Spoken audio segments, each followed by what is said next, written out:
Hello, hello, bonjour et bienvenue à tous, c'est ma voix déraillée dès le premier hello. Bonjour et bienvenue à tous pour l'épisode 7 du fauteuil. Nous sommes ensemble comme toutes les semaines le dimanche à 18h pour votre avant-match NFL. À mes côtés cette semaine, Lucas Vola est là. Bonjour Lucas. Salut. Lucas, voilà.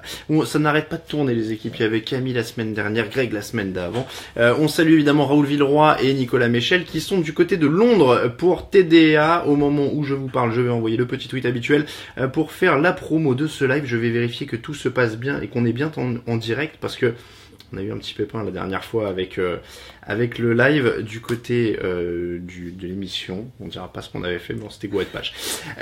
Donc, nous sommes en direct pour votre émission habituelle, sponsorisée par Unibet, évidemment, qui est à nos côtés. On va vous donner les meilleures cotes. N'hésitez pas à vous inscrire sur Unibet en passant par le lien du site. Je suis juste en train d'essayer de chercher le live sur la page Facebook pour voir vos commentaires et apparemment, hop, le fauteuil épisode 7, il est là. Je vais faire attention que vous n'ayez pas, voilà, le son pour avoir un vilain. Ah oui, il y a Loïc Goyer qui dit tu es à ma place Alain, évidemment, puisque Loïc était dans ce canapé, il a travaillé tout le vendredi et on le remercie. Il a fait plein de petits changements sur le site cette semaine, notamment il vous a créé un Discord. Tiens, premier sujet, il y a un Discord maintenant sur le site. On est content, ça remplace le chat qui était un peu vieillot, il faut le dire. Je sais qu'il y en a quelques-uns qui vont être un peu nostalgiques du chat pendant quelques jours, mais ne vous inquiétez pas, ça va aller beaucoup mieux avec le Discord. Vous allez finir par l'aimer et l'adopter, et en plus vous pourrez parler tout le temps dedans. Je mets le petit lien Twitter, comme ça ça va ramener encore du monde. On dit bonjour alors à qui est là. On a Pandbarou Roar, c'est un peu dur celui-là à chaque fois, hein. Le dimanche commence vraiment, Loïc évidemment, Seb, Mickaël, Colline, Sébastien, Victor, Emmanuel, Sébastien. Oui, alors Sébastien qui nous demande évidemment la première question de toutes les semaines. Est-ce que Ezekiel Elliott est suspendu ou pas? Officiellement non, je crois, hein, aujourd'hui. Non, normalement il devrait jouer. Ouais, aujourd'hui il joue, hein, c'est ça, je commence à me...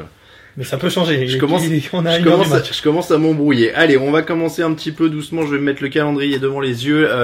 L'événement évidemment de la nuit, ce sera la rencontre entre les Falcons et les Patriots. Et évidemment, il y en a peut-être certains de vous qui vont la regarder demain matin parce que c'est un peu compliqué à 2h30. On va parler de tout ce qui va se passer avant. On va remonter aussi selon vos questions. N'hésitez pas à nous dire de quel match vous voulez parler.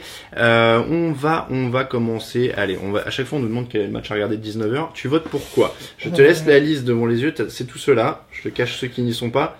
Moi j'ai un petit préféré, on va peut-être parler du... Non, vas-y. J'ai une idée de ton préféré, peut-être les Rams contre les Cardinals. Ouais, alors c'est même pas une question d'équipe, c'est que comme il est à Londres, en général on a pour tradition de parler de celui que les gens vont voir. Mais c'est vrai que c'est peut-être le plus intéressant. Bah en plus... Il y aura Green Bay, New Orleans, ouais, mais sans celui-là il va falloir qu'on en parle parce que de toute façon il y a un vrai truc qui va se passer du côté de Green Bay avec Aaron Rodgers ou pas Aaron Rodgers. Mais bon, on va commencer à parler de celui de Londres. Il y a Raoul qui est là. Première bonne nouvelle, les Rams vont jouer en blanc, nous dit Raoul d'ailleurs, puisqu'il est actuellement à l'échauffement. La dernière fois qu'il y avait un match à Londres, on le regardait en même temps qu'on faisait le fauteuil et c'était la boucherie où les Ravens s'étaient fait humilier. On parlait de Jaguars, ouais, c'était ça. Cardinals ou Rams? Est-ce que les Cardinals avec Adrian Peterson vont être en pleine remontée folle? Compliqué. Non, je dirais plutôt Rams, qui ont la meilleure attaque de la ligue. Je pense que ils ont pas trop de soucis à se faire quand ils joueront contre les Cardinals. À ce point-là, toi? Pas de soucis. Ils ont la 29e défense au sol. Ils ont Adrian Peterson en face qui a l'air remotivé, on va dire. Oui, remotivé. J'attends de voir sur plusieurs semaines. C'est vrai qu'il fait une superbe partie la semaine dernière. J'attends de voir quand même sur plusieurs semaines qu'est-ce qu'il peut donner. C'est vrai que derrière cette ligne, David Johnson faisait aussi beaucoup de dégâts. Moi, je suis pas sûr que ça puisse durer toute la saison, toute la fin de saison. Et je pense que même si Peterson est toujours aussi fort et que les Cardinals continuent sur leur lancée de la semaine dernière, je pense que les Rams ont de quoi faire pour mettre autant de points, si ce n'est plus que Arizona. Et je pense je les vois gagner. Ça fait plusieurs semaines que je doute sur les Rams et à chaque fois ils prouvent le contraire. Donc cette semaine je vais être de leur côté et parier sur les Rams. Il y a Bertrand qui nous dit dis pas ça, j'ai misé sur les Cards du côté d'Unibet. Alors attends, la mise parce que je crois qu'il y avait une bonne cote quand même. On l'avait donné dans l'émission, je crois qu'ils sont à 2,20. Alors ça a peut-être bougé depuis, ils sont à 2,15, ce qui est pas mauvais quand même. Ça se joue à 2,15, ça se joue. Bon, faut savoir que sur les cotes tout à l'heure, voilà, moi normalement, je suis pas très bon sur les paris. La dernière fois que j'ai fait le fauteuil, avec du recul, j'ai été pas trop mal. Ah, bah, tu vois, J'étais pas trop mal. J'ai vu quelques victoires à l'extérieur. J'ai pas fait à 100%, mais j'ai pas été trop mal. Attends, la semaine dernière, on a fait, je salue Karami Saraben parce qu'on était hyper fiers de nous, on l'a tweeté toute la nuit, on a fait 3 sur 3 dans les cotes qu'on a donné et c'était des bonnes cotes en plus. On avait donné les Steelers qui battaient les Chiefs, on avait donné les Bears qui gagnaient, et l'autre, je crois que c'était les Cardinals justement, j'ai un doute, mais on avait été pas trop mauvais, donc on s'était pas mal vanté. On va voir si on peut le faire encore. Alors comment là, la victoire des Raiders au TNF gagne-t-elle, change-t-elle tout pour la division, nous dit Pierre. Ça relance pas mal de choses. Après, on va voir comment les Chiefs s'en sortent. C'est vrai qu'on n'a pas parlé du match de jeudi, victoire des Raiders. C'est vrai on parlait un peu du match du jeudi de temps en temps dans le foot. Victoire des Raiders sur les Chiefs. C'est vrai que ça relance un peu le classement, je vais vous dire avec précision, mais du coup ça rapproche tout le monde. Ça fait 5-2 Chiefs, 3-2 Broncos, 3-4 Raiders et 2-4 Chargers. C'est vrai que si les Broncos là gagnent, ils reviennent à un match, les Raiders sont à 2 avec une victoire. Ouais, c'est vrai que ça relance des choses. Après, je pense qu'intrinsèquement, les Chiefs restent quand même au-dessus du lot sur l'ensemble de l'effectif. Hein. Oui, surtout que sur ce match, c'est les Raiders qui l'emportent. Avec tout ce qui s'est passé en fin de match, on peut facilement imaginer que les Chiefs l'emportent, ce qui n'aurait pas été un scandale. C'est très bien joué de la part d'Oakland, mais je veux dire, sur un match, ils ont pu gagner. Voilà, sur le reste de la saison, c'est vrai que les Chiefs restent quand même meilleurs des deux côtés du terrain. Et je les vois mal perdre la première place. Après, pourquoi pas une place en play-off, en wildcard de cette division. Mais il y a les Broncos qui restent devant. Ça va être difficile aussi d'aller les chercher, même s'ils sont, pareil, je pense un petit peu moins bons que les Chiefs. Voilà, ça relance pas tout, mais en tout cas, ça met un peu plus de suspense. On sait que cette division, en tout cas, elle est intéressante à regarder. Pour répondre à la question de Seb Pollard, Winston présent ce soir, oui, Jameis Winston sera bien le quarterback titulaire des Buccaneers. On va continuer un petit peu sur les matchs. Le Packers, Saints. 4 victoires de défaite pour les Packers, 3 victoires de défaite pour les Saints, qui sont quand même sur un bon momentum. Ils sont bien lancés après un début de saison difficile. Les Packers, sans Aaron Rodgers, avec Brent Hundley à la barre. C'est Dayton Jones, je crois, l'ancien Packers, qui a dit qu'il pensait que Brent Hundley était un futur Hall of Famer. Dans ce cas-là, ils sont tranquilles, tu vois, ils sont bien. C'est vrai que cette semaine, j'ai l'impression que tout le monde parle de Brent Hundley comme un super quarterback. On a l'impression que c'est le nouveau Rodgers qui arrive derrière un quarterback Hall of Famer et qui va devenir Hall of Famer. J'attends de voir quand même. Je suis pas non plus hyper convaincu. C'était un bon quarterback à UCLA dans un système universitaire, etc. Là, ça fait 3 ans qu'il est sur le banc. Derrière Aaron Rodgers, alors tant mieux, il apprend des choses comme Aaron Rodgers a appris derrière Faf, patati patata, mais il a quand même lancé qu'une passe de touchdown la semaine dernière, c'était sa première en carrière. Il va jouer une défense des Saints qui est quand même sur la pente ascendante, qui est meilleure depuis 2 semaines, et une attaque en plus c'est même pas comme si les Saints avaient juste une défense en progrès, ils ont une attaque qui est très bonne, qui peut mettre des points, donc qui peut le mettre derrière, qui peut le mettre en retard. Le jeu au sol des Packers, c'est incertain, pour être poli. C'est un peu une semaine sur 2, on va voir ce que ça va faire. Donc clairement, il commence pas sa carrière non plus dans des conditions idéales, quoi. C'est pas, ils vont pas jouer les Browns, ils vont pas jouer les Saints de l'année dernière. Ouais, par exemple. Donc ça peut être quand même compliqué. On dit un petit bonjour à François qui vient de nous rejoindre. Hop là, je mets des emojis partout et du coup je ne vois plus qui arrive. Adrien Michel nous dit brise à le vent en poupe. En effet, petit jeu de mots. On est toujours à l'affût des petits jeux de mots. Quel rookie est pour le moment pas à la hauteur de vos attentes, nous dit Jérémy. Lacon Treadwell, mais ça fait 2 ans, c'est pas un rookie. C'est plus un rookie. Non, quel rookie est pas à la hauteur de nos attentes? Tiens, on peut se faire ça, on improvise dans le fauteuil des fois. Je vais vous prendre NFL Draft 2017, et on va regarder un peu ce qui s'est passé au premier tour, tiens. Mais après, j'en ai pas qui me vient là. Après les blessures, mais Myles Garrett... il a bien commencé, il a bien commencé. 52 matchs maintenant. Ouais, mais bon, on est quand même à la semaine... Alors... Salomon Thomas des 49ers, on l'a pas beaucoup vu, si je dis pas de bêtises, qui était le 3e choix, il doit être blessé aussi. Leonard Fournette, c'est pas mal. Corey Davis des Titans, c'est pas forcément encore énorme. Jamal Adams, Mike Williams, on l'a pas encore vu, il est arrivé de blessure la semaine dernière, enfin on l'a vu mais pas encore beaucoup. Christian McCaffrey, peut-être une petite déception, on nous annonçait un truc incroyable, il allait partout, il allait faire des réceptions dans tous les sens, etc. Pour l'instant il a pas le tank pour courir au milieu, donc du coup il fait des petits trucs, quoi. Mais ça fait cher un 8e choix pour une sorte de petit Darren Sproles Surtout voilà qu'on l'annonce, on l'annonçait. C'est aussi ça qui fait les différences quand les saisons arrivent. C'est comment on parle des joueurs avant la saison. Si on les annonce comme des joueurs très très forts et que ils sont simplement de bons joueurs, c'est vrai qu'on est déçu. C'est vrai que McCaffrey, c'est un bon joueur, c'est pas forcément un très bon running back. Mes excuses à Solomon Thomas qui a déjà 2 sacs.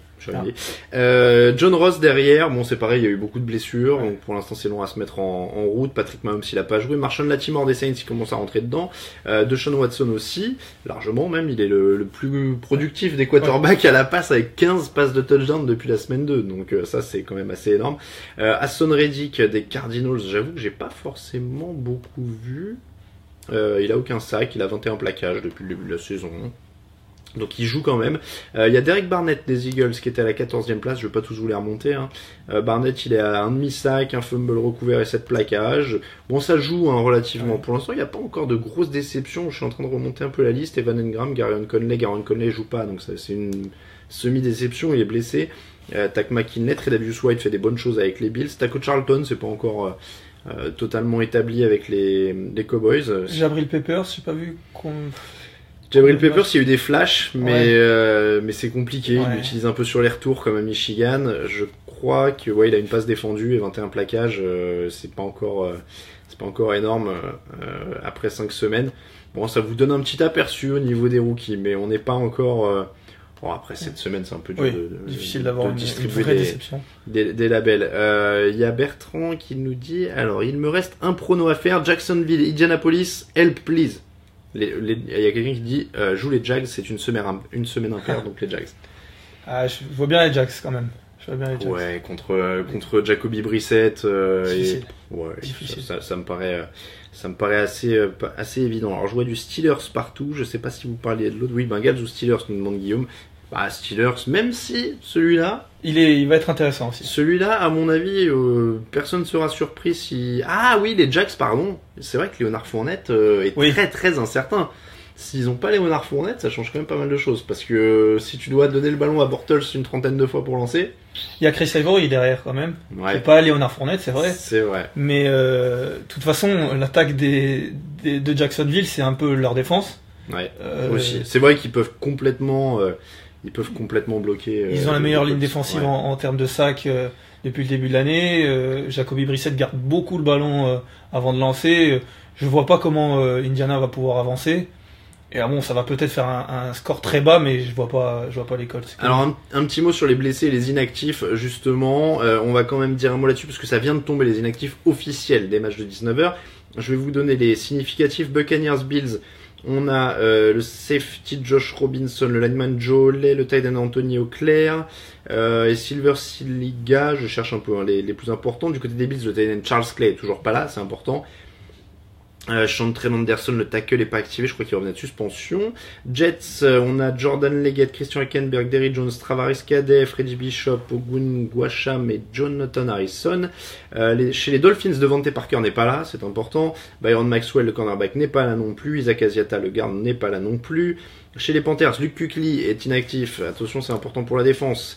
Kurt Coleman, le safety aussi. Et le running back Fozzie Whittaker pour la profondeur. Chez les Bears, Marcus Wheaton, le receveur. Mark Sanchez n'est pas là, ce qui est très important. Mark Sanchez n'est pas là. Il était à Chicago, si vous aviez oublié. Du côté des Titans, Jonathan Cyprien, Corey Davis, tiens justement dont on parlait, voilà, toujours blessé. Kevin Dodd, le linebacker, et David King, le lineman. Chez les Browns, il n'y aura pas Kevin Hogan. Ben voilà, alors Kevin Hogan était rétrograde en 3e position aussi parce qu'il était blessé. Ouais, il est touché aux côtes. Jabril Peppers est inactif. Tiens, voilà. Jason McCourty est inactif aussi, le cornerback, c'est important. Et Zach Banner, le lineman. Chez les Saints, Willie Snead, le receveur. Sterling Moore, le cornerback. C'est à peu près les plus importants. John Greco, le garde. Chez les Packers, Morgan Burnett, Aman Brooks. Devante Mason Taylor et Montravius Adams. Chez les Jaguars, donc, Leonard Fournette est inactif. En effet, c'est officiel. Jalen Strong aussi. Donc, en effet... Il y a quand même un vrai suspense sur ce Jaguars Colts, moi je trouve maintenant, parce que ça va être plus serré, tu penses? Ouais, je suis pas très convaincu que sans Leonard Fournette, qui est quand même à plus de 100 yards sur tous les matchs ou quelque chose comme ça. Donc, oui, il est impressionnant. Mais il est quand même hyper important. Donc ce match va être peut-être plus intéressant que prévu à suivre. Chez les Colts, Andrew Luck, alors on vous le dit, Andrew Luck, qui ne pourrait même pas reprendre l'entraînement cette semaine. On le voyait défiler sur NFL Network derrière nous tout à l'heure. Donc ça sent très mauvais. Compliqué. Pour Andrew Luck.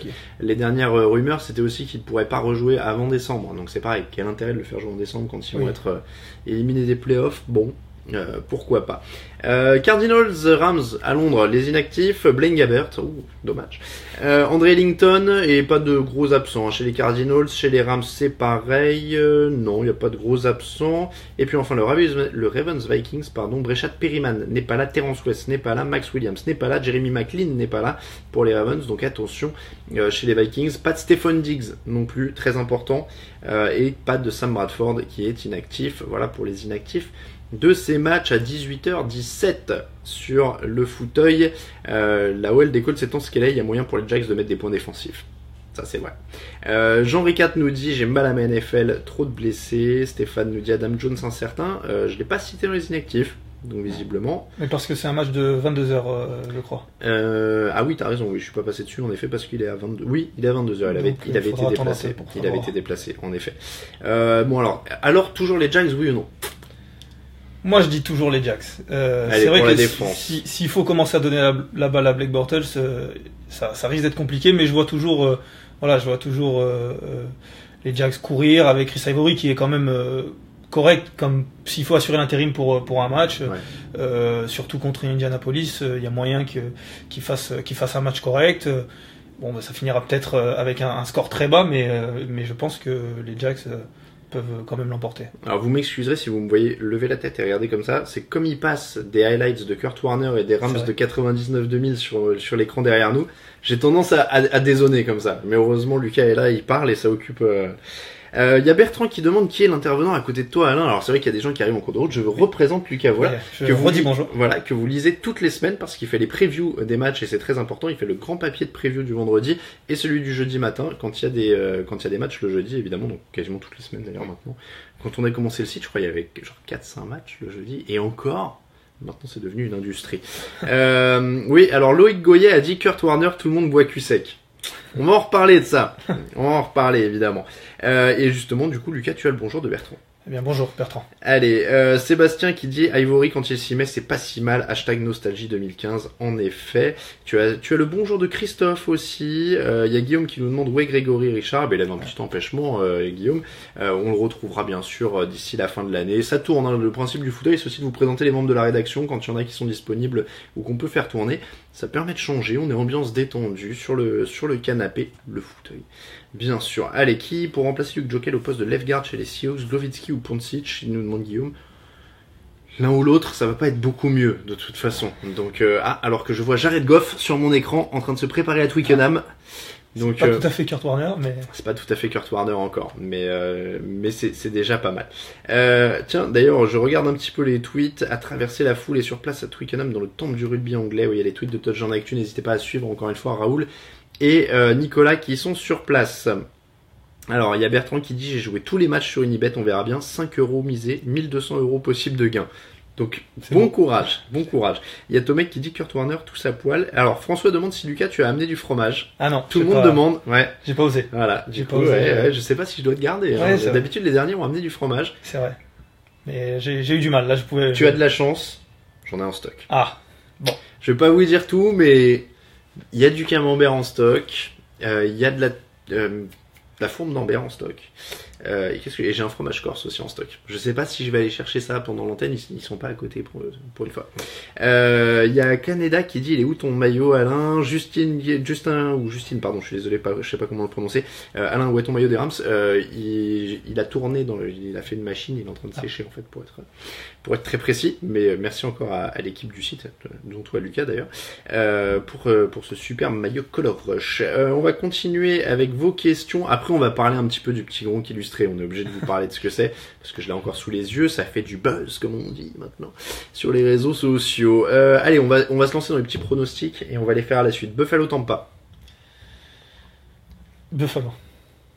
Avec James Winston. Je déteste ces Buccaneers maintenant parce qu'ils sont capables de tout en fait, j'ai l'impression. Ils peuvent exploser avec un Mike Evans sur un match, il peut te casser 200 yards avec James Winston, Gerald McCoy peut arracher un ou deux sacs, etc. et te faire basculer un match comme ça. Mais les Bills sont quand même réguliers. Oui. Maintenant. Il faut voir Winston à quel niveau physique il est, il est cette semaine. En plus. Parce que la semaine dernière, ça finit avec un match serré, mais c'est Fitzpatrick qui les fait revenir. Ouais. Mais c'est vrai que c'est compliqué. Allez, Buffalo pour tous les deux. Allez. Chicago, Carolina. Normalement, ouais, ils doivent se reprendre. Ils ont perdu contre Philadelphie la semaine dernière. Cleveland, Tennessee. Tennessee, pareil. C'est dur de parier sur Cleveland quand même. Il faut. Le Green Bay New Orleans, on n'a pas donné de pronostic. Bon, je pense que du coup, ça va rester côté New Orleans. Hein. Ouais, New Orleans. Il n'y a pas trop de choix. Colts Jaguars, donc on a dit Jaguars tous les deux. Ah, même si tu hésites pas. Non, mais à la défense, t'as raison. Je pense que la défense va faire le boulot. Alors, attendez, puisque j'ai perdu vos commentaires, ne vous en faites pas, on va continuer les pronostics. Rams Cardinals, du coup, on n'a pas donné de pronos, tiens. Bon, si, toi, t'as donné les Rams. Moi, j'ai donné les Rams. Moi, j'ai donné les Rams aussi, quand même. On va dire. Ah, il y a Vincent qui dit attention à Chicago. C'est compliqué quand même. Ouais, c'est très compliqué. Il y a Ben qui nous dit rematch du Super Bowl ce soir. Grégory était trop fébrile pour faire le fauteuil, c'est ça. Alors, on veut pas donner de hasard ou pas de hasard, ça se trouve il nous regarde, on sait pas d'ailleurs. Grégory n'était pas là non plus jeudi pour faire la preview. Absence mystérieuse. Peut-être qu'il évite ce match quand même, il y a un truc. Hein. Il y a des chances. Ouais. Bon, pour l'avoir vécu avec lui, le traumatisme est profond. C'est normal en même temps. Ouais, il y a un vrai traumatisme chez Grégory, je pense, après ce match.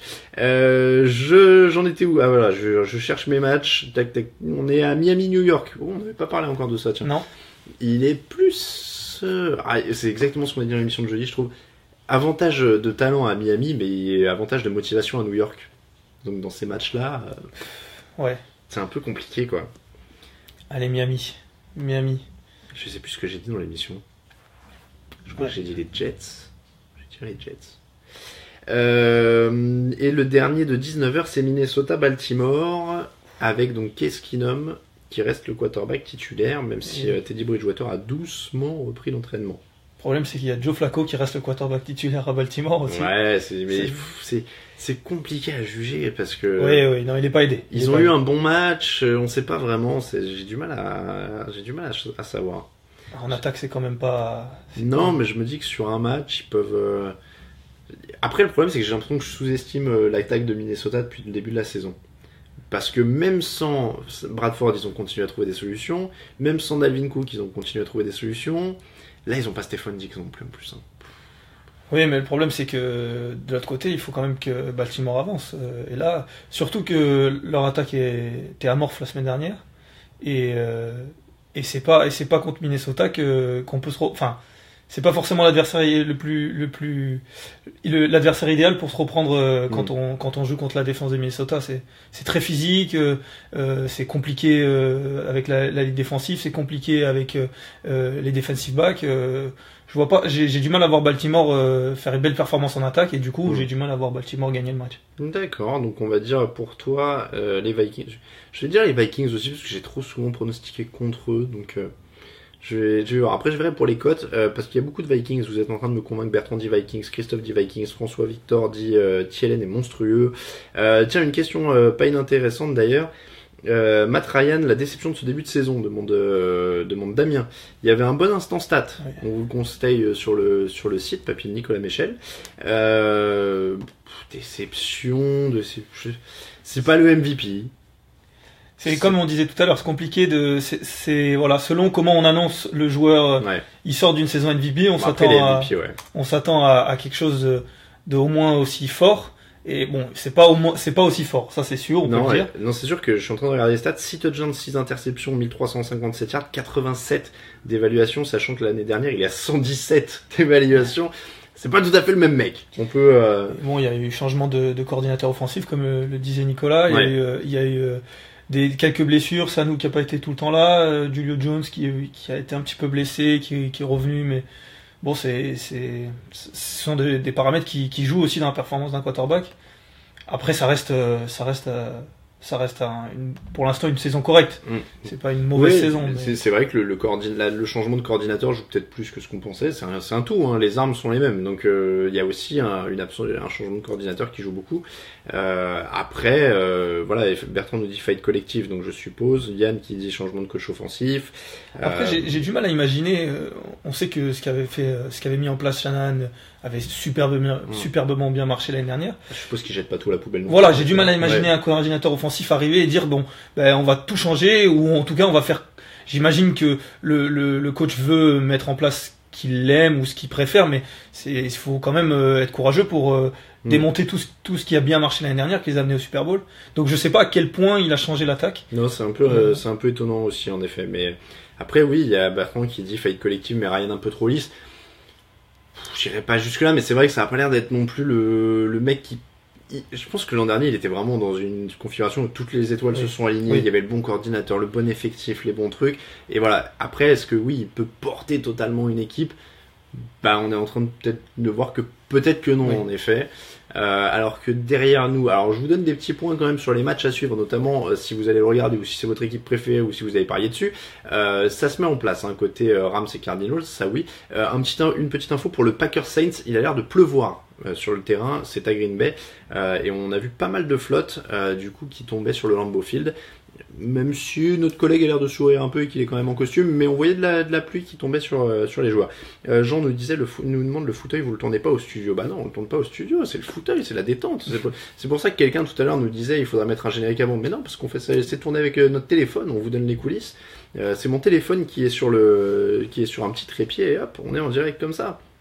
Donc on mixe pas, on n'a pas de logiciel, on est vraiment comme ça. On va enchaîner, tiens, alors avec les autres matchs.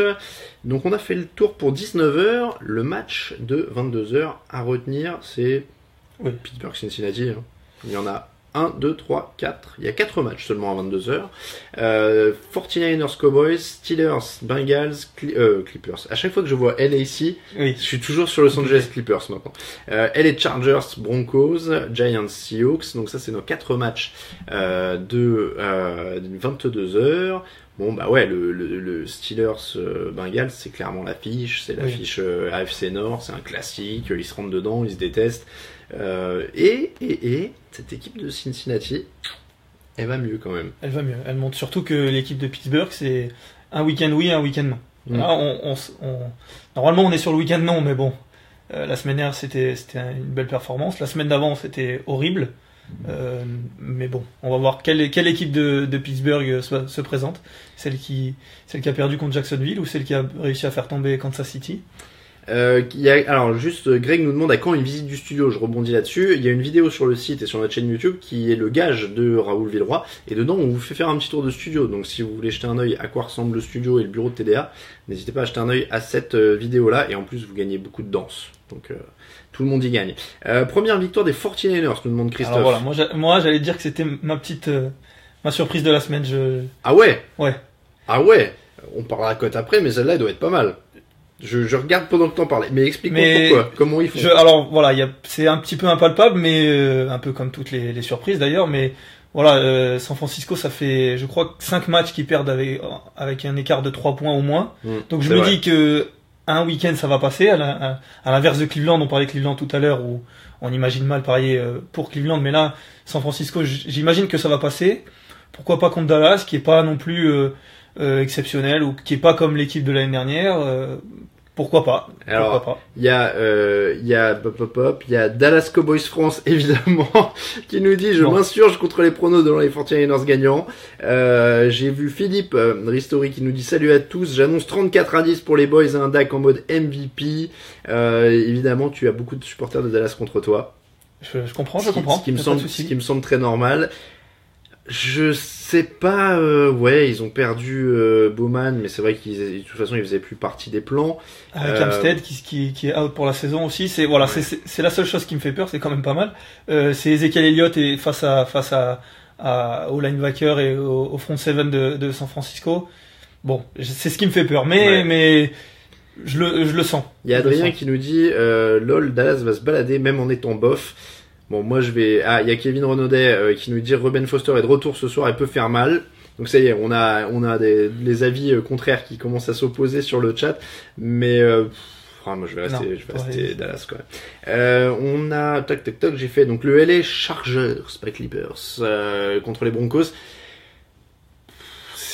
Celui-là, il est pas évident parce que du coup, les Broncos ont pas rassuré ces dernières semaines. Siemian est quand même moins rassurant qu'avant. Enfin, on voit ses limites, quoi. On voit ses limites. La ligne offensive aussi est compliquée la semaine dernière contre New York avec. Alors que les Chargers, c'est toujours la même chose. J'aime bien parce qu'il y a Bertrand qui dit Alain élude le sujet du Hoopcast, ça sent le malaise. Alors je vous jure que je suis mal à l'aise avec rien du tout dans ma carrière, mais alors vraiment rien, vous pouvez me parler de tout ce que vous voulez. Et donc le fait est que oui, le Hoopcast est arrêté pour le moment, mais je peux pas vous en dire beaucoup plus les gars, malheureusement. Voilà, des fois ça arrive, mais j'ai plus de temps pour TDA, regardez. Donc voilà, non, mais il y a pas de malaise, je vous promets. Et tout le monde l'a appris. Alors c'est vraiment une note à part parce que tout le monde veut pas entendre parler de basket.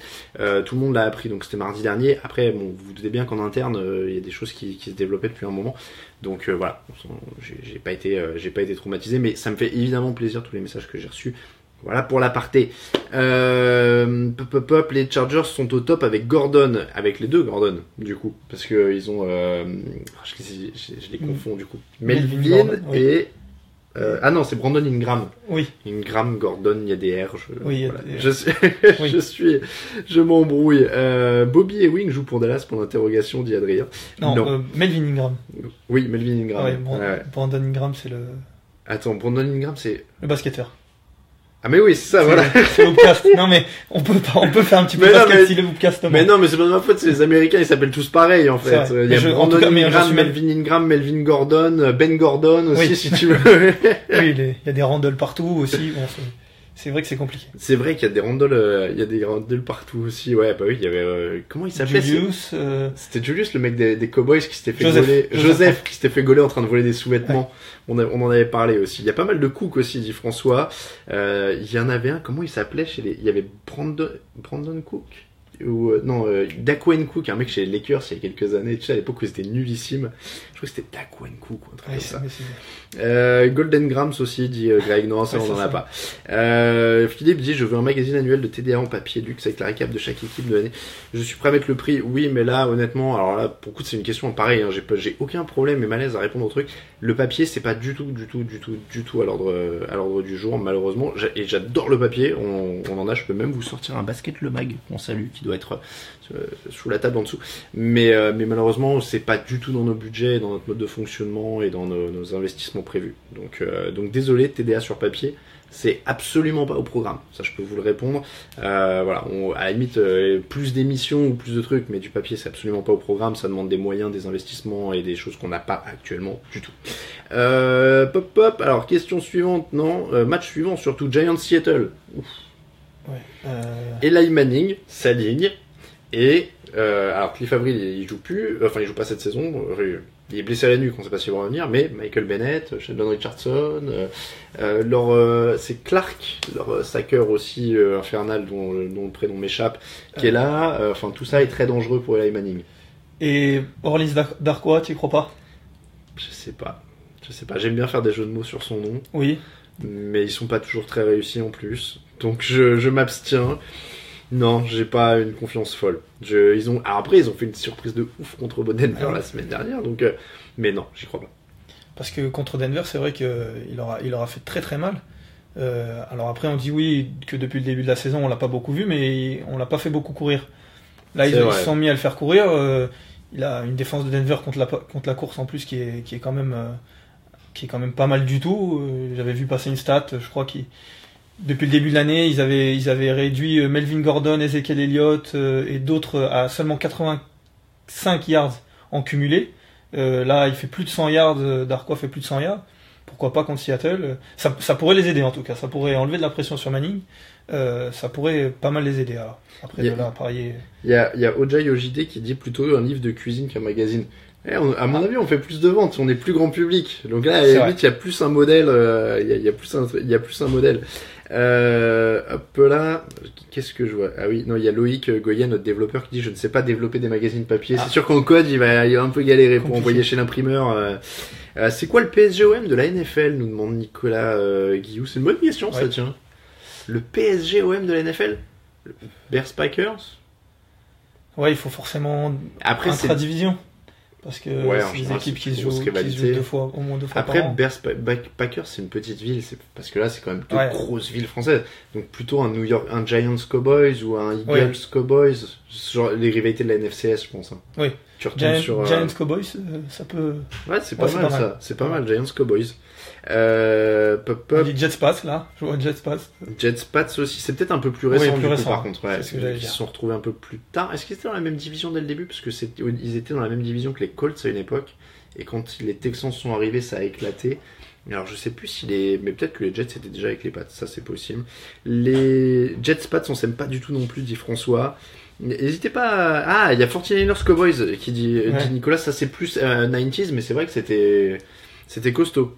C'est pour ça que je t'ai demandé dans les divisions. Ouais, t'as raison. On a Dallas Cowboys France qui nous suggère PSGOM de la NFL, c'est Cowboys Redskins. Ah oui, Cowboys contre Redskins, Eagles, Giants, Steelers, 49ers, Packers. Oui, c'est Cowboys contre tout le monde, quoi. Je pense que les Cowboys ont une bonne place là-dedans. Comme c'est America's Team, il y a ce côté-là. Donc, soit contre les 49ers, soit contre les Giants, selon l'époque que vous préférez, grosso modo. Le plus ancien, historiquement, c'est Giants Cowboys, nous dit Bertrand. Le derby de New York, dit Christophe. Je pense pas, parce que c'est trop, il y en a trop peu. Pour le coup, là, il y en a vraiment trop peu.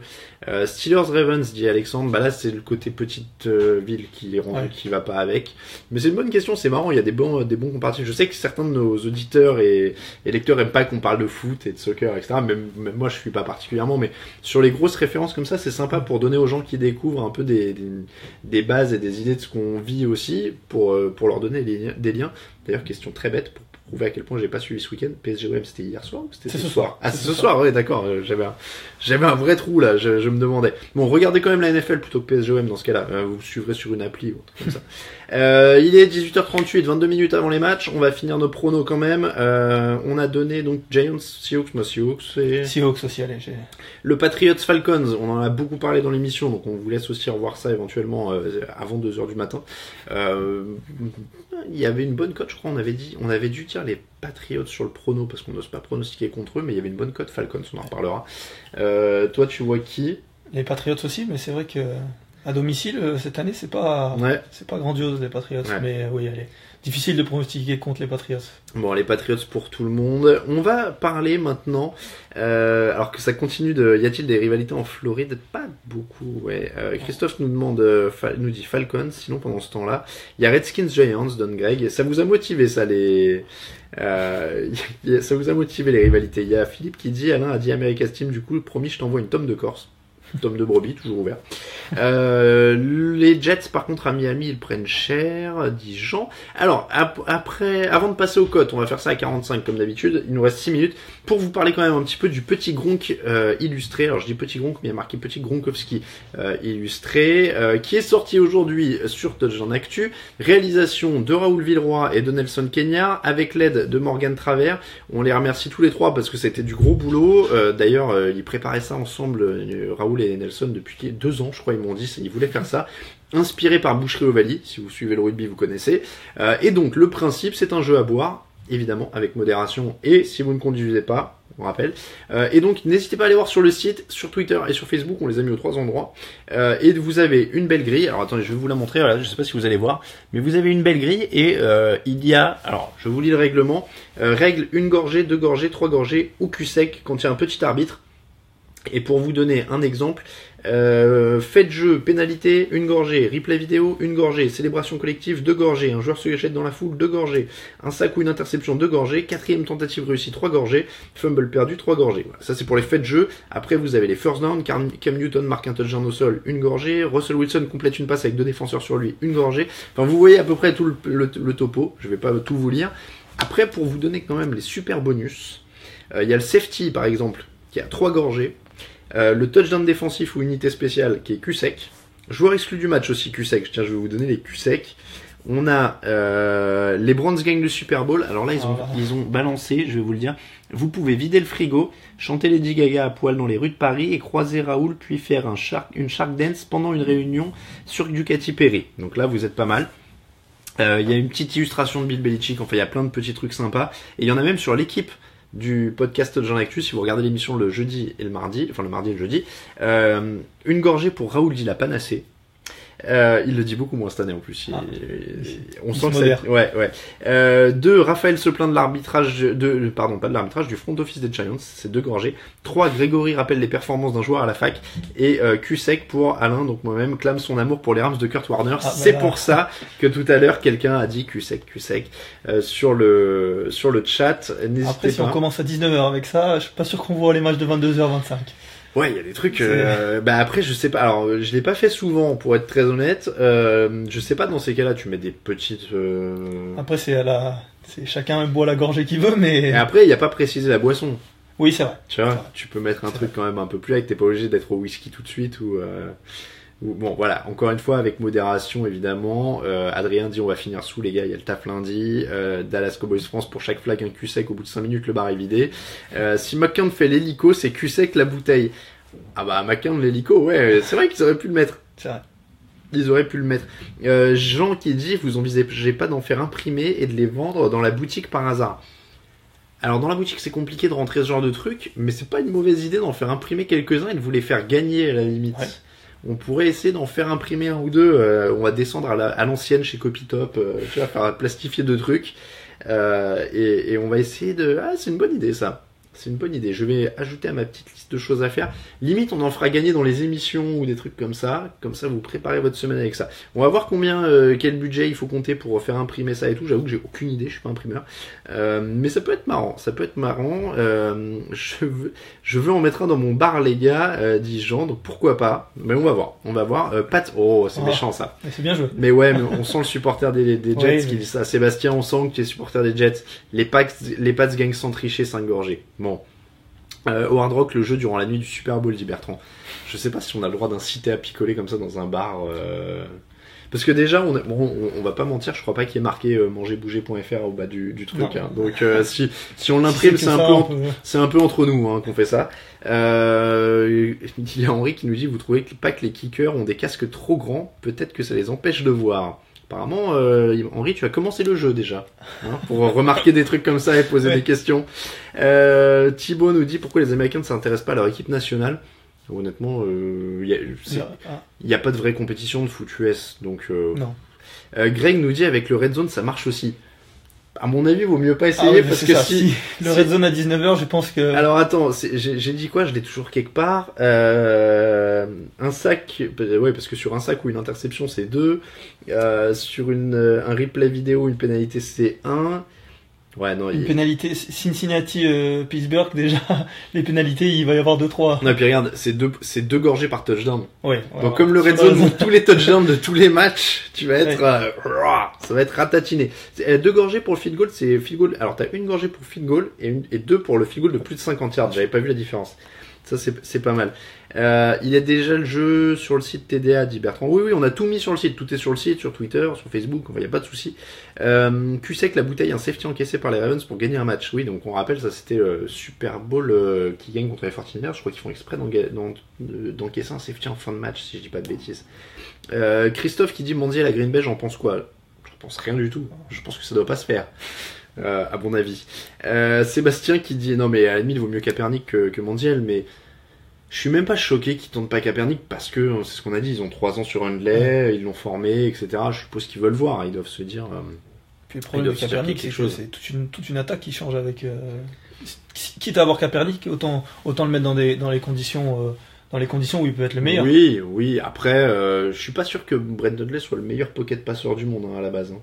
Non. C'est bon après Mondial qui arrête de boire, c'est quoi comme gage sur le jeu, dit Bertrand? Bah ça on est pas au courant, après on n'est pas avec lui hein. Consommer avec modération quand même, dit Loïc, évidemment, n'oubliez pas ça. Red Zone égale coma éthylique, dit Sébastien. Bon encore une fois hein, faites gaffe quand même, c'est pour rire, vous mettez des tout petits fonds pour déconner, mais vous torchez pas non plus, le but c'est pas de vous mettre minable ou de finir dans le caniveau ou pire. Je regardais un petit peu, c'est vrai qu'il y a même des petits dessins d'Andy Dalton, j'avais pas vu le Red Rifle là qui est marrant. Et puis évidemment, il y a le Gronk torse-poil au milieu du truc. Mais il y a beaucoup de petits dessins, beaucoup de petites choses, c'est très sympa. Donc on vous invite quand même à aller voir ça. On voulait vraiment le mettre en valeur dans le fauteuil et en parler parce que c'est beaucoup de boulot. Ça a été beaucoup de boulot pour trouver les thèmes pour Raoul et Nelson. Et puis il y a Morgane qui a fait un super boulot sur le visuel. Donc franchement, n'hésitez pas à aller voir ça. On est très contents, c'est assez marrant. Il y a une question, oui, Adrien dit à quand une NFL Europe chez nous? Oui, il y en a eu une et elle a fermé. Donc pour l'instant, oui, et puis il y a Loïc qui dit pas obligé de faire des shots d'alcool. Oui. Vous pouvez aussi boire du jus de pomme ou du jus d'ananas pendant toute la soirée. Il propose quand même des shots d'huile. Ah, des shots d'huile, mais c'est dégueulasse. C'est compliqué. C'est compliqué. C'est dégueu. Et un match à Paris, demande Bertrand. Honnêtement, je pense que la NFL est très axée anglo-saxon, revenus, etc. On rappelle, je savais pas, c'est vrai qu'on n'en a pas reparlé depuis longtemps parce que le projet il est engagé depuis 2-3 ans. Mais toi qui connais un peu la première ligue pour la côtoyer un peu de près, oui. On se rappelle que la NFL va jouer à Tottenham une fois qu'ils auront leur nouveau stade. Oui. Qui va, et on a vu les premières images il y a 2-3 mois, là ils mettaient des images de synthèse avec la pelouse là qui va arriver en 3 parties. La pelouse de foot se mettra sur la pelouse NFL, les tribunes vont tomber dessus et tout, c'est incroyable le design du truc, et ils ont signé pour 10 ans à Tottenham. Donc je pense pas malheureusement que la France soit au programme immédiat. Et puis déjà à Twickenham, je sais pas combien d'années, ça fait 2 ans. Là c'est la 2e année, ouais. Déjà jouer à Twickenham, comme on disait dans l'antre du rugby anglais, c'est déjà pas mal. C'est vrai que c'est très axé en Angleterre, plutôt différents stades en Angleterre que d'autres pays. Ouais. Il y a Pedro qui propose des shots de cidre, Simon. En disant que ça pique et que ça rajoute du mordant. Bon, après, si vous êtes normand, oui. ça passe, hein, ça passe. Bon, après, si vous êt bas normand, faut pas aller au calvaire. Hein. On va passer au code de la semaine. Il est 18h47, il vous reste 13 minutes avant les matchs. On va dire un petit mot justement de ces cotes. Je te laisse observer sur mon écran, Lucas, pour voir ce qui t'inspire. Mais attends, tu es obligé de jouer la folle que tu m'as donnée là, non? Exactement. Bon, j'espère bien. Alors attends, moi je vais regarder s'il n'y a pas un truc. Du coup, les Colts, ils sont pas intéressants en jouant les Jaguars sans Fournette. Je sais pas si je serais prêt à les jouer, mais parce que les Colts sont à 2,15 contre les Jaguars sans Fournette, ce qui est pas foufou. Les Buccaneers sont à 2,15 aussi contre les Bills, ce qui est pas délirant sachant qu'ils peuvent passer. Les Buccaneers sont à 2,40 contre les Vikings, ça se tente aussi. Les Ravens, pardon, je sais pas pourquoi les Buccaneers. Les Bengals sont à 2,40 aussi contre Pittsburgh, ce qui est pas. Et les Falcons sont à 2,10 contre les Patriots dans un match qui est quand même gagnable. Je te laisse présenter ton premier. Tu l'as déjà écrit. Ouais. Je t'en laisse. Je sais pas si on voit bien. Ouais, on va bien voir ça. Il y a 2,80. 2,80. Donc pour les 49ers, alors là. C'est pour moi, c'est cadeau. Là, là c'est costaud hein, quand même. Je vais vous dire juste cette cote là parce que d'habitude on attend de faire un combiné pour vous donner les sous-sous dans la popoche, comme on dit. Mais alors là, si vous misez 5, c'est 14 € de gain. Voilà. Et si vous misez 10, c'est 28 € de gain pour une seule cote. Mais même à 5 €, ouais, ça fait un 14. Si vous aimez bien avoir une petite cagnotte, jouer des petits trucs comme ça, 5 € misés, 14 € gagnés pour les Niners. Pourquoi pas? Moi, je vais vous donner... Ah, j'hésite. Il y en a quand même pas mal des bonnes. Hein. Moi, je le tente, je vais te dire, parce que j'ai dit que j'étais pas rassuré par l'absence de Stefon Diggs. Donc, je vais vous donner pas mal. Les Ravens qui sont à 2,40. Ouais, je suis pas optimiste. J'ai hésité pour les trucs. Donc, je pense qu'à 2,40, ça se tente. Parce que leur défense est bonne. Minnesota a plus d'Alvin Cook, a plus Stefon Diggs, a plus Sam Bradford. Keskinum peut quand même faire des erreurs, surtout face à une défense comme ça. 2,40, ça se tente. Pour Baltimore, d'ailleurs, j'écris encore comme un cochon en énorme partout, il faut que je fasse un peu plus petit. Donc 2,40, je te laisse en donner une troisième et on fait un combiné. Alors, moi, je vois bien, celle-là, on va laisser un peu le suspense. Ouais. Ah non, je pensais que t'allais écrire autre chose. Là, je pensais que t'allais écrire autre chose. Et donc, nous sommes à... Tu les vois ou pas? En dessous, non. Pardon. Ouais, ils sont là. À 85. Ouais, ça arrondit un petit... Voilà. C'est combiné les Chargers contre les Broncos. C'est vrai qu'avec Philip Rivers, il n'y a jamais un match qui est perdu d'avance. Donc, Et puis donc on parlait de Ingram et Joey Bosa qui peuvent faire du mal à la O-line des Broncos. Pourquoi pas? Bon, il est un peu osé celui-là, mais on a fait 3 sur 3 le week-end dernier avec Camille Saraben. Donc Lucas, on va voir si on arrive à faire aussi bien. Tu m'as dit donc Chargers. Je vais vous noter le combiné qui est de... Allez, je vais vous mettre pour 5 € misés, comme ça on joue pas trop. Et on termine à... J'écris toujours aussi mal, c'est catastrophique. Alors je suis gaucher, mais on m'a dit que je ferais mieux d'écrire dans la main droite. 5 euros, misé 62,16 € de gain potentiel pour Ravens, 49ers, Chargers. Il est burné, on va pas se mentir. Oui. Mais 5 euros, 62 de gain possible, c'est pas mal. Moi je dis c'est pas mal, ça peut se tenter. N'hésitez pas à nous donner. Alors attendez, je vais retourner sur la fenêtre où il y a vos commentaires. Aucune chance Lucas, dit Christophe. Bertrand nous dit Cards Ravens Bengals, 5 euros, 65 € de gain. Ah, il est pas mal aussi celui-là, Cards Ravens Bengals. Pourquoi pas 2 sur 3 la semaine dernière pour vous les gars, dit Bertrand. Ah non, je suis catégorique qu'on a fait 3 sur 3 dans le fauteuil. Dans le fauteuil, peut-être pas sur le site. Sur le site, je crois qu'on a fait 2 sur 3. Mais dans le fauteuil, on a fait un 3 sur 3 avec Camille, puisqu'on l'a célébré même dans le bureau. Après, quand on s'est vu, on a fait des high five dans tous les sens et tout ça. Il y a Adrien qui nous dit t'es un ouf Lucas. Tu vois, il faut tenter. Ta deuxième dans le fauteuil aura été marquante. C'est vrai. On verra ce soir. Bertrand dit mais à coup pas. Non mais c'est parce que quand on arrive à faire des 3 sur 3 on le retient Bertrand, en fait ça arrive pas assez souvent et là on était content parce qu'on l'a mis sur Twitter. À chaque fois qu'il y en avait un qui passait on dit allez le deuxième, allez le troisième, oui. Adrien dit Ravens pas mal, Jets win à Miami, easy money, dit Sébastien. Mike Evans, c'est vrai tiens on n'a pas fait ça. Mike Evans, James White, Trent Taylor, Alshon Jeffrey marque un TD, 5 euros misés, 360 €. Alors Mike Evans c'est Buccaneers, James White c'est Patriots, Trent Taylor ou Tyrod Taylor. J'ai un trou sur Trent Taylor là. Oui. Alshon Jeffrey c'est Eagles. Oui. Maintenant 5 euros misés, 360 €, ouais ça peut être pas mal. Bertrand dit pour me faire pardonner je t'envoie un maroilles. Pourquoi pas tous les fromages on teste, on est bien. On a le fauteuil. Alors Greg dit le fauteuil est avancé d'une heure la semaine prochaine. C'est là qu'il y a le décalage horaire peut-être avec nos amis américains. Alors et en général il y a une semaine en octobre en effet où les matchs sont à 18. Donc dans ce cas-là on sera à 17. Oui. Si c'est avancé on sera toujours une heure avant les matchs. Kevin Renaudet nous dit Trent Taylor des 49ers. Autant pour moi donc il y a bien un Trent Taylor. Mais Kevin suit plus mieux que les 49ers que nous. Et oui j'ai dit plus mieux. Pittsburgh Seattle Chargers pour le combiné de Clément. Alors, si les Cowboys perdent, je vous tiendrai personnellement pour responsable, dit Dallas Cowboys France. Pas de notre faute, hein. Et donc oui, on n'a pas fait qui marque les touchdowns, mais on peut le faire encore une fois avec ce qu'a dit Kevin. On lui fait confiance, il fait partie de l'équipe en plus. Mike Evans, Buccaneers, James White, Patriots, Trent Taylor, 49ers, Alshon Jeffrey, Eagles, 5 euros misés, 360 € de gain potentiel.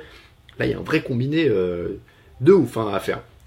Adrien qui dit merci pour l'émission, merci à toi de nous suivre Adrien et merci à vous de nous suivre, vous êtes de plus en plus nombreux, il est 18h53, on est à 7 minutes des matchs, on va finir avec vos questions, il nous reste 7 minutes de questions, je pourrais courir aller chercher le fromage pour vous montrer éventuellement ce qui va se taper un petit peu ce soir, mais je vais pas partir en courant au milieu de l'écran. 7 minutes ça fait compliqué. Non il est pas très loin, mais il faut que je le retrouve, je suis pas sûr de savoir où je l'ai mis. En tout cas continuez avec vos questions, ça vous arrive de parier sur les nombres de touchdowns ou de field goal, dit Pedro Sanchez. Alors c'est possible, alors attends, il faut que j'enlève mon combiné parce que j'ai cliqué sur les 3. On peut aller dans un match comme Vikings Ravens par exemple et on peut total de touchdowns. Alors par exemple s'il y a plus de 4,5 touchdowns dans le Vikings Ravens, la cote est à 2,02. Moins de 4 touchdowns et demi à 1,45. À mon avis, je joue le moins. Ouais. Tu vois. Ouais. Donc, mais c'est des bonnes. Bien sûr, n'hésitez pas dans les cotes Unibet. Vous avez des tonnes et des tonnes de trucs. Quand vous êtes sur l'écran d'accueil, vous avez le match. Vous cliquez sur le match et pas seulement sur les cotes des deux équipes. Et là, vous rentrez dans le match où il y a résultat du match, écart entre les deux équipes après le premier quart, le deuxième quart, le troisième quart, qui marquera un touchdown, le total de touchdown, le total de field goal aussi. Là, par exemple, plus de 3,5 field goal, c'est 2,02. Ça se joue sur le Vikings Ravens. Oui, là oui, c'est plus. Tu vois, plus de 3,5 field goal, ça se joue. Ça, c'est pas mal. Question, quand est-ce que vous déciderez pour le gage de fin de saison, dit Greg? Ça, c'est une bonne question, tiens. N'hésitez pas à proposer. N'hésitez pas à proposer, on prend. À quand l'intervention en direct dans les podcasts et dans vos locaux d'un auditeur, demande Bertrand. Ça, c'est une très bonne remarque, Bertrand, et je te remercie de le faire. On va commencer à partir de la semaine prochaine à contacter ceux qui ont fait des dons Tipeee où la contrepartie était une intervention dans le podcast.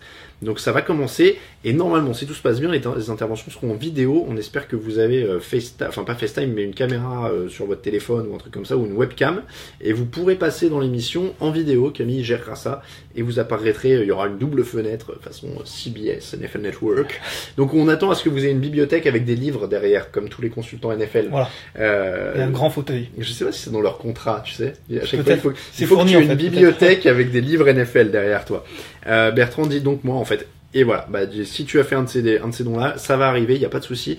Et normalement, ça devrait être tous les mardis, on devrait faire ça. Par contre, comme l'émission est en direct maintenant, il faudra que vous soyez pile à l'heure. On vous enverra les horaires à chaque fois, mais il va falloir être pile à l'heure. Quelle équipe va nous faire une Vikings 2016, gros début de saison et perte de rythme en deuxième moitié? Quel gros trade avant la deadline? Quelle équipe qui a fait un gros début et va se casser la tronche? Auckland était bien parti, non? Non, Auckland est parti. Ouais, bah, du coup, il y a Green Bay qui est un candidat, mais c'est à cause d'une blessure. Hein. Les Rams, je n'ose y croire. Mais c'est les meilleurs candidats, à mon avis. Pour Philadelphie. Ouais, Philadelphie, je pense qu'ils ont une bonne équipe et qu'ils vont pas. Nicolas dit une intervention de Georges Eddy était-elle faisable lors d'une émission? Quelqu'un a fait la remarque sur Twitter cette semaine, justement, quand le podcast s'arrêtait, et a demandé. Alors très sincèrement, on en avait parlé et je lui avais demandé même pour parler souvenirs puisqu'il a vu plein de Super Bowl. Donc voilà, je lui redemanderai et on va essayer de faire ça. Faut trade Matt Forte, dit Sébastien. On parle des Jets évidemment. Il y a Bertrand qui dit oui, Georges Eddy, il est trop cool. On va essayer de le faire venir. On va essayer. Bon en tout cas, Christophe est pour, Bertrand est pour, Nicolas est pour. Envoyez-lui des messages sur Twitter au pire. Mais en tout cas, je l'ai apostrophé sur Twitter parce qu'il avait liké un message de quelqu'un qui disait tu vas aller sur le podcast j'en actu. Donc je lui ai dit j'ai noté, t'as dit oui, t'as liké le message. Il est 18h57, plus que 3 minutes avant les matchs, je ne sais plus faire 3. C'est la Bible du sport US, dit Bertrand, c'est avec lui que j'ai découvert le foot US sur Canal. Bah oui, c'est une Bible, hein, c'est une Bible, Georges Eddy, Céline dit Georges aussi. Bon, on va essayer, il y a l'air d'y avoir un enthousiasme général pour faire venir Georges Eddy, donc on va essayer de faire venir Georges Eddy. Valentin dit d'autres intervenants de NFL Network peut-être. On va voir, on vous l'a dit, il nous a fallu un petit mois pour installer le studio, que tout tourne, avoir la bonne connexion internet, tout ça. On veut essayer de développer évidemment les interviews, notamment en vidéo, maintenant qu'on peut les faire en vidéo. Les auditeurs vont servir de test au début, justement pour voir si ça marche, et puis après on va passer à la suite. Mais on va essayer évidemment de continuer à développer tout ça.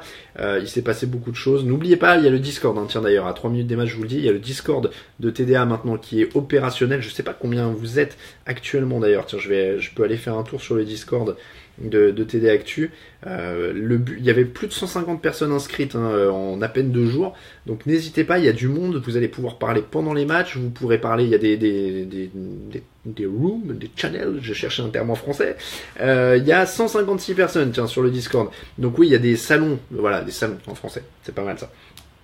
Pour parler de choses différentes sur ce Discord, donc n'hésitez pas à y aller. Vous pouvez en parler pendant les matchs, mais vous pouvez parler aussi fantasy, vous pouvez parler aussi de plein de choses, donc n'hésitez pas à y aller. L'idée c'est vraiment de faire une communauté française, francophone en tout cas, parce qu'il y a aussi nos amis québécois, belges, suisses qui sont là.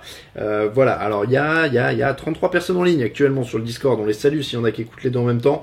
N'hésitez pas à y aller, ce sera une nouvelle manière de suivre tout ça, évidemment en même temps. 30 personnes sur le chat, nous me dit Camille Sarabène en direct, voilà. Et puis bah voilà, on va vous dire au revoir là-dessus, il est 18h59, on a parlé pas mal de choses, et on vous remercie encore une fois d'être là.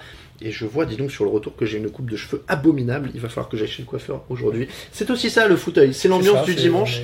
Pour tout vous dire, le fauteuil, avant cette émission, c'était regarder des vieux épisodes de How I Met Your Mother en buvant du café et en mangeant un gâteau au chocolat. Donc, il va falloir s'y mettre. Ah, attendez, je vais me permettre. Il est 18h59. Lucas, je te laisse parler pendant 1 minute de ce que tu veux et répondre. Et moi, je vais vous amener le repas du soir. Vous êtes prêts ? Attention, je m'éclipse 2 minutes. Allez. Et bien moi je suis tout seul du coup, donc je meuble. Attends, on n'est pas loin. J'arrive. Oui. Je suis allé prendre un repas de. J'ai pris au hasard le premier que j'ai trouvé, mais je crois que c'était ce que je voulais. Voilà le repas du soir dans le fauteuil. Merci à Christophe. Ah bah ça va faire plaisir à Philippe parce que je sais qu'il est corse. Regardez ça. Hop. un petit fromage de brebis tranquille, oui, et il y a quelqu'un qui dit claquer de chaussettes. Voilà le repas du soir, on a du brebis corse, donc on va s'en sortir. Merci beaucoup à tous, il est 19h, c'est l'heure des matchs, nos amis d'NFL Network vont à la rencontre aussi, il y a quelqu'un qui a vu que j'étais en chaussettes visiblement, t'as une bonne tête Lucas, dit Bertrand. Merci. Donc là franchement t'as gagné ta soirée. On vous remercie à tous, on vous remercie tous, évidemment merci beaucoup Lucas d'avoir été là. Je ne sais pas qui sera la semaine prochaine sur le fauteuil avec moi, grand suspense, peut-être toi Lucas, peut-être un autre, on ne sait pas. En tout cas on vous remercie et je vais te demander à toi Lucas d'aller mettre stop parce que on l'a dit, c'est un peu do it yourself le dimanche, c'est le fauteuil, c'est comme ça. On vous souhaite des bons matchs à tous, amusez-vous bien, ciao ciao.